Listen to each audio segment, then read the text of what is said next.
എന്നാത്തിനാ മനുഷ്യ ദേ ഇങ്ങനെ മോന്തായും കുത്തി വീർപ്പിച്ചിരിക്കുന്നത്? ചില സമയത്ത് അയാടെ ഓരോ കേട്ടില്ലേ, വീട്ടിൽ അടുക്കളപ്പുറത്ത് എച്ചിൽ നിന്ന് കിടക്കുന്ന പട്ടിയെ വിളിക്കുന്ന പോലെ അയാൾ വിളിച്ചത്. പോകുന്നതിന് മുൻപ് ഞാൻ അയാടെ അങ്ങോട്ട് എന്ന് കണ്ടേക്കണമെന്ന്. വർക്കിച്ച ഒരുമാതിരി മേലും കീഴില്ലാത്ത വർത്താനം പറയരുത് കേട്ടോ.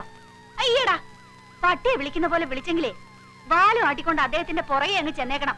അല്ല പിന്നെ എന്നാലും ഇടയ്ക്കിടയ്ക്ക് ഇച്ചിരി കടുപ്പമാണ്. ഇന്നലെ ഡൽഹിയിലെ ഡിന്നറിനിടയ്ക്ക് പത്രക്കാരുടെ മുന്നിൽ വെച്ച് കളിയാക്കിയത് കേട്ടില്ലേ? കേന്ദ്ര വാഗ്ദാന വകുപ്പ് സഹമന്ത്രിന്ന് വെറുതെ ആളെ കൊച്ചാക്കാനായിട്ട്.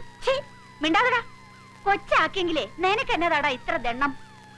ആകപ്പാടെ ദേ ഇത്ര ഉണ്ടായിരുന്ന ഈ വർക്കിച്ചനെ കയ്യിൽ നിന്ന് കാശും മുടക്കി നിന്ന നിലയിൽ അങ്ങ് വളർത്തിയതും അദ്ദേഹം തന്നെ. എന്നാലും ചിലപ്പോ എനിക്ക് എന്റെ അങ്ങ് ചൊറിഞ്ഞു വരും.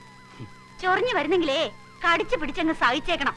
അല്ല പിന്നെ അടുത്ത ബൈ ഇലക്ഷന് ഡൽഹിന്ന് എനിക്കും കൂടെ ഒരു സീറ്റ് ഒപ്പിച്ചു തരാമെന്ന് ഏറ്റിരിക്കുക മോഹൻജി. അന്നേരം വല്ലച്ചാതി അയാളുടെ കൈയും കാലും എല്ലാം കൂടെ പിടിച്ച് അവനവന്റെ കാര്യം സാധിച്ചെടുക്കുന്നതിന് പകരം ഇവിടെ ഒരാൾക്ക് ഒടുക്കത്തെ ചോർച്ചില്. മനുഷ്യനായാലേ ഇങ്ങോട്ട് ചെയ്യുന്ന ഗുണത്തിന്റെ ഉപകാരത്തിന്റെ ഒക്കെ ഒരു സ്മരണ വേണം. സ്മരണ. ഒന്ന് വായടക്കിന്റെ പൊന്നച്ചമ്മേ.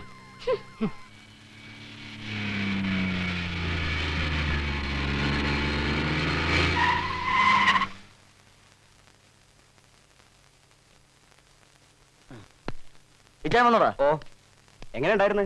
ഇടിലം.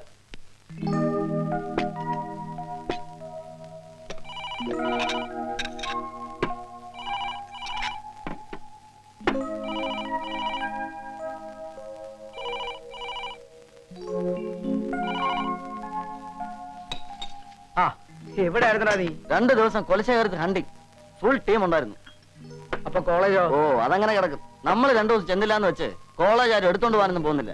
പക്ഷെ തോട്ടത്തിൽ പന്നി ഇറങ്ങി അറിഞ്ഞാ നമ്മൾ ഉടനെ ചെല്ലണം. അല്ലെങ്കിൽ പന്നിയെ കണ്ടവർ കൊണ്ടു അല്ലേ മോളെ ചേച്ചി? ആരാടി വിളിച്ചത്? ഗസ്റ്റ് ഹൗസിൽ നിന്ന് അച്ചാമ്മ. മോഹൻ ബാത്റൂമിലാണെന്ന് പറഞ്ഞു. അടുത്ത ഇലക്ഷന് മോഹൻ അവൾക്കൊരു സീറ്റ് വാങ്ങിച്ചു കൊടുക്കാന്ന് പറഞ്ഞിട്ടുണ്ടല്ലേ? അതിന്റെ ത്രില്ല അവൾക്ക്. അതിന് മോളി ചേച്ചി എന്തിനാ പിണങ്ങുന്നത്? ദേ ഇതുപോലെ കിരികിരാന്ന് മുറിഞ്ഞ അപ്പവും സ്റ്റൂവും ഫിഷ് മോളിയൊക്കെ ആയിട്ട് ഡൽഹി ചെന്ന് വലിയ വലിയ പുള്ളിയൊക്കെ അങ്ങ് വിളമ്പിയച്ചാ മതി. 1 അല്ല 10 സീറ്റ് കിട്ടും. ഇല്ലേ ചായ? പന്നത്തരം പറയാതെ. പിന്നെ ഇച്ചാൻ അറിഞ്ഞോ കോഴിക്കോട് വെച്ച സാഹിബിന്റെ കമ്പനി ഗസ്റ്റ് ഹൗസിലോട്ട് വന്ന് കാണാൻ പറഞ്ഞിട്ടുണ്ട് അയാളോട്. 5.5 കോടിന്റെ സ്വർണം പോയി എന്നുള്ളത് നേരെ എന്റെ മോഹൻജി. പക്ഷേങ്കില് പിടിപ്പൻ സ്വാധീനവും വെച്ച് ഓന്റെ അന്വേഷണം നമ്മൾ മുടക്കില്ലെന്ന് അതിന്റെ പേര് നമ്മളൊന്ന് ബലവെക്കുന്നു. ചെറുതായാലും ശരി വലുതായാലും ശരി ഒരു ഓപ്പറേഷൻ പാളി പോയാല് അത് മതി പുറത്തുള്ളവരുടെ മുമ്പിൽ നമ്മുടെ വില പോവാൻ. അവരോട് ഉത്തരം പറയേണ്ടത് താനല്ല, ഞങ്ങളാ. നിങ്ങളിപ്പോ അങ്ങനെ വലിയ മുയിപ്പ് പറഞ്ഞ് നമ്മളെ കൊച്ചാക്കാനാണെങ്കിൽ നമ്മളില്ല. കാര്യം പറയുന്നതിനിടയ്ക്ക് ഒരുമാതിരി ചീപ്പ് ഇടപാട് കാണിച്ചോണ്ടല്ലോ. സണ്ണി,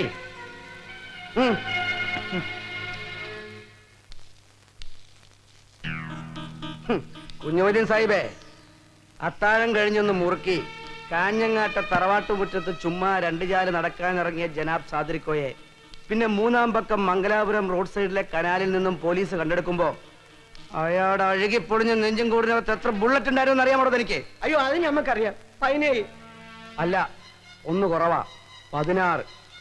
അന്ന് അയാളുടെ കയ്യിൽ നിന്ന് 16 കോടിയുടെ മുതലേ പിടിച്ചുള്ള കസ്റ്റംസുകാര്. ഇതിപ്പോ സാഹിബിന്റെ കയ്യിൽ നിന്ന് 5.5 കോടി. അതായത് 6 തികച്ച് വേണ്ട, 5.5 ബുള്ളറ്റ്. നാവീന്ന് അറിയാണ്ട് വീണുപോയതാ മോൻജി. മാപ്പാക്കണം. തനിക്കൊരു വിചാരമുണ്ട് മലബാർ ബെൽറ്റിൽ എനിക്ക് വേണ്ടി കാര്യങ്ങൾ നടത്താൻ താൻ ഒരുത്തനേ ഉള്ളൂ എന്ന്. പണ്ട് ചില ചില്ലറ സഹായങ്ങളൊക്കെ ഇങ്ങോട്ട് ചെയ്തിട്ടുണ്ടല്ലോ എന്ന് വിചാരിച്ച് തന്റെ ആ തോന്നൽ അങ്ങനെ തന്നെ ഇരുന്നോട്ടെന്ന് ഞാനും കരുതിയതാ. പക്ഷേ ഈ പഴയ കാര്യങ്ങളൊക്കെ ഓർക്കാൻ കഴിയുന്നത് പോലെ തന്നെ മറക്കാനും വളരെ എളുപ്പമാണ് ഈ മോഹന്. വളരെ വളരെ എളുപ്പം. അതറിയാലോ സാഹിബിന്. ഓ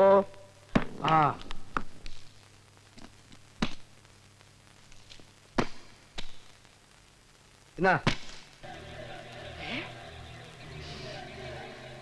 ഇതെന്താണ് എന്റെ നമ്പരാന്? സാമ്പിൾസ്. എടോ സാഹിബേ, ഞാനിത്തവണ കൊട്ടിഘോഷിച്ച് ഫോറിൻ ട്രിപ്പിന് പോയത് എന്തിനാന്ന് അറിയുമോ തനിക്ക്? അത് നിങ്ങൾ നമ്മുടെ വിമാനത്താവളത്തിന്റെ അതൊക്കെ പത്രങ്ങൾ എഴുതിയ കഥ.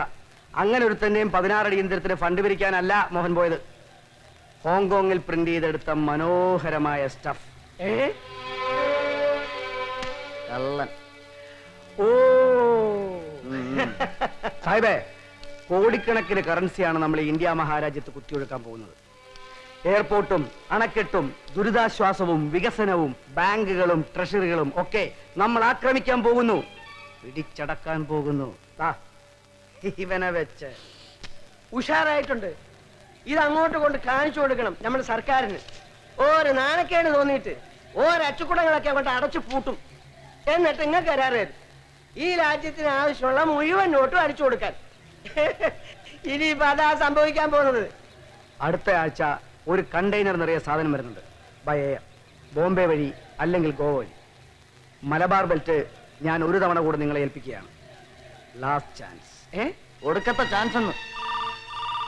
ഓ യെസ്, ആ കൊടുക്കാം. I G intelligence. Hello ji. Hello മോൻജി, കബ് ആയാ തൂ? അറിഞ്ഞു ദേ മേനോനിങ് എത്തി. അതിപ്പോ വർഗീസ് മന്ത്രി മാത്രമേ വരുന്നുള്ളൂ എന്ന് വിചാരിച്ചല്ലേ ഞാൻ എയർപോർട്ടിലെത്താഞ്ഞത്. ഇതിപ്പോ മോഹൻജി ഡൽഹിയിൽ എങ്ങും തെങ്ങാതെ കൂടിങ്ങി പോരുമെന്ന് ആരറിഞ്ഞു? അതെ, ഇന്ത്യൻ സോപ്പ് അറിയാത്ത വരവായി പോയി. ആസ് യൂഷ്വൽ അല്ലേ? വേണ്ട, ഫോണിലൂടെ അധികം സംസാരിക്കണ്ട. ശരിയാ, പറയുന്നില്ല. ഓഫീസ് ഫോണിനെ പോലും എനിക്ക് പേടിയാ മോഹൻജി. അതെ, പൂവന്തുറ കമ്മീഷൻ, അത് തന്നെ പ്രശ്നം. ഇന്ന് ക്രൂഷ്യൽ ഡേ ആണ്. എന്നെയും മേനോനെയും ഇന്ന് വിസ്തരിക്കുന്നു. ഇതെല്ലാം കൂടെ ഏതാണ്ട് ഒരു ദുരിതത്തിനാണേ ഈ കമ്മീഷൻ. ഇല്ല, പറയുന്നില്ല. 11 മണിക്കാണ് സിറ്റിംഗ്.